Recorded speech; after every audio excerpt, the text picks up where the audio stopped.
ఆంధ్రప్రదేశ్ రాష్ట్రంలో రాబోతున్నటువంటి job calendar దృష్ట్యా అనేకమైనటువంటి కాంపిటేటివ్ ఎగ్జామ్స్ అయితే రాబోతున్నాయి. ఈ కాంపిటేటివ్ ఎగ్జామ్స్లో ఇంపార్టెంట్ కంటెంట్ డిస్కస్ చేద్దాం. ఇది ఎగ్జామ్ పాయింట్ ఆఫ్ వ్యూలో ఒక బిట్ వచ్చే అవకాశం ఉంటుంది. మెయిన్గా ఇందులో స్టాటిస్టిక్స్ చాలా ఇంపార్టెంట్. అయితే ప్రభుత్వం ఏదైతే ప్రవేశపెట్టిందో కొత్త పథకము, దాని పేరు దివ్యాంగ శక్తి. ఈ దివ్యాంగులకు సంబంధించినటువంటి పథకము. దీని యొక్క ఉద్దేశం ఏంటంటే ఆర్టీసీ బస్సుల్లో అంటే ఉచితంగా బస్సు ప్రయాణం చేయడం.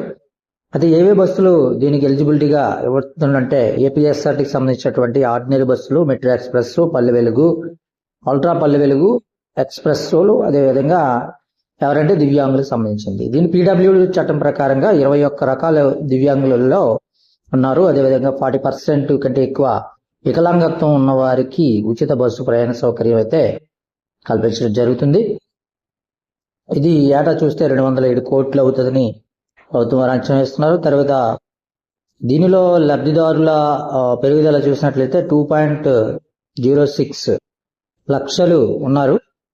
మరి మొత్తం లబ్ధిదారులు చూస్తే 12.76 లక్షలు అయితే ఉంటుందని చెప్తున్నారు.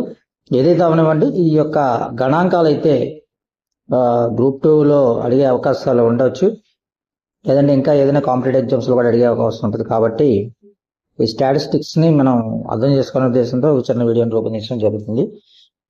మన వీడియో నచ్చితే లైక్ చేయండి, షేర్ చేయండి, సబ్స్క్రైబ్ చేయడం మర్చిపోద్దు. ఇలాంటి మంచి వీడియోస్ కోసం మన ఛానల్ని సబ్స్క్రైబ్ చేయండి. మరొక మంచి వీడియోతో మరొక మంచి కంటెంట్తో మీ ముందు ఉంటామని తెలియజేసుకుంటూ థ్యాంక్ యూ వెరీ మచ్.